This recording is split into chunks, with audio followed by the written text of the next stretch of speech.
আমার কথা শোনার জন্য আবারও আপনাদের ধন্যবাদ। ডক্টর ইউনূস ৬টা কমিশন গঠন করেছেন। যে কমিশনের কাজ হবে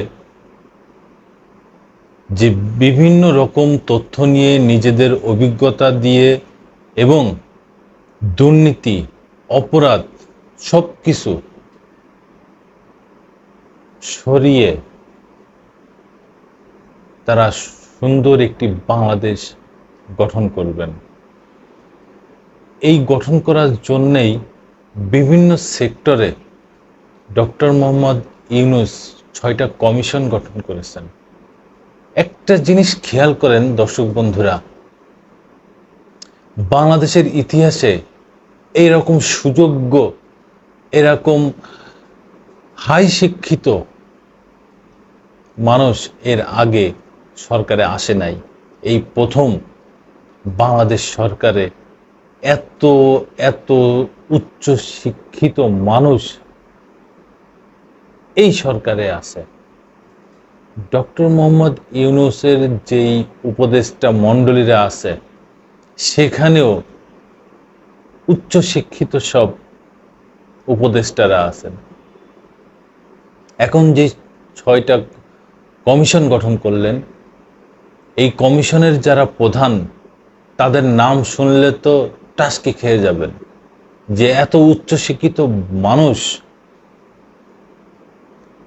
তাদের কাজে লাগিয়েছেন ডক্টর মোহাম্মদ ইউনূস। আমরা তো মনে করেছিলাম যে এই বাংলাদেশের মানুষ, এই উচ্চশিক্ষিত মানুষদের কেউ কি কাজে লাগাবে না, তারা কি এইভাবেই অবহেলায় থেকে যাবে। বিগত সরকারের সময় এই মানুষগুলোকে নিয়ে হাসি ঠাট্টা হতো, হাসি তামাশা করত বিগত সরকার।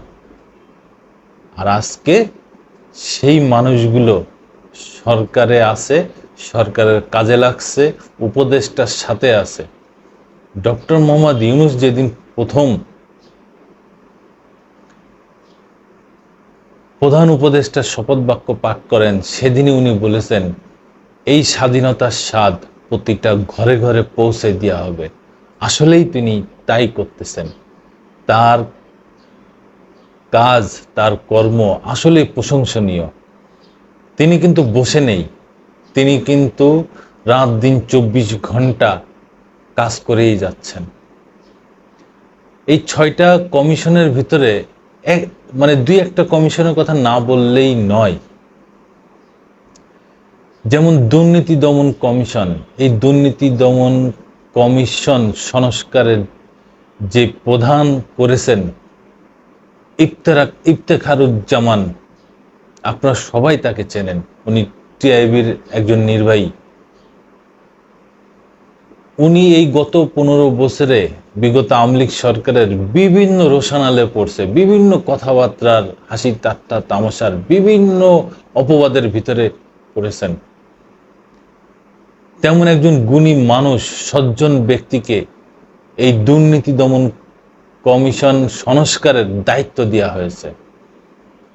আমরা সারা বাংলাদেশে সবাই চিনি তিনি একজন সজ্জন ব্যক্তি এবং উচ্চশিক্ষিত।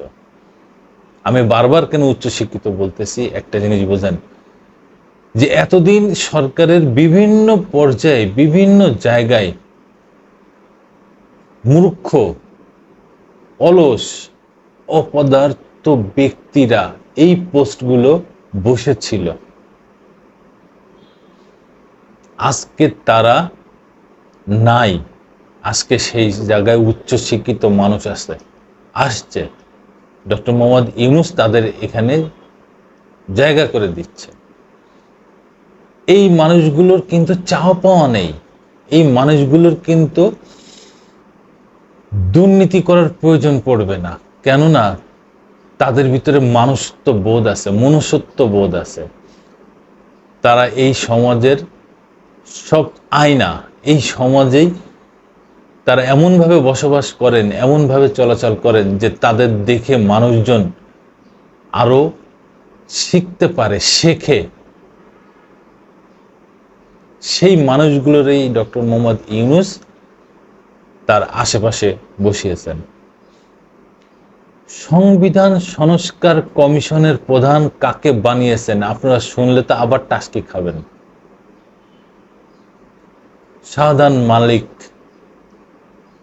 শাহাদিন মালিক, ইনাকে তো সবাই চেনেন।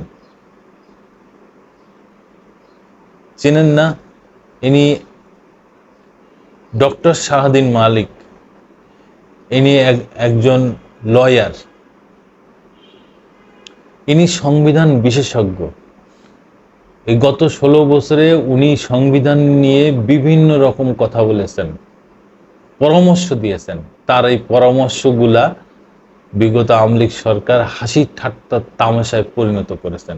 আজকে ইউনূস সাহেব তাকেই সংবিধান সংস্কারের দায়িত্ব দিয়েছেন।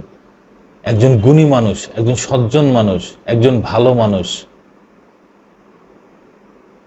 তার হাতে এই সংবিধান সংস্কারের দায়িত্ব পড়াতে আমি মনে করি খুবই খুবই ভালো কাজ হয়েছে। এই মানুষের কিছু চাও পাওয়া নেই, এই মানুষ কোনো দুর্নীতি করবে না, কারণ তারা সমাজের দর্পণ, সমাজের আয়না। তারা সমাজকে সব সময় ভালো কথা বলে আছে, ভালো কিছু শিখাইছে। কিন্তু রাজনৈতিক নেতারা তাদের অবহেলা করেছে, তাদের বিভিন্ন ধরনের বাজে মন্তব্য করেছে। আজকে ডক্টর মোহাম্মদ ইউনূস তার এই পথ চলার পাশে এই মানুষগুলোকে নিয়ে আসছেন। সত্যি ধন্যবাদ ডক্টর মোহাম্মদ ইউনূস। এত হাই ক্লাস উচ্চশিক্ষিত মানুষ বাংলাদেশ সরকারে থাকবে, আর সেই বাংলাদেশ সফল হবে না, এটা তো হতে পারে না। অবশ্যই বাংলাদেশ সফলতার সম্মুখে এগিয়ে যাচ্ছে। আরো কয়েকজন ব্যক্তি আছে, আরো 4 জন ব্যক্তি, সবার তো এখানে বলা সম্ভব না, আপনারা অবশ্যই দেখে নেবেন।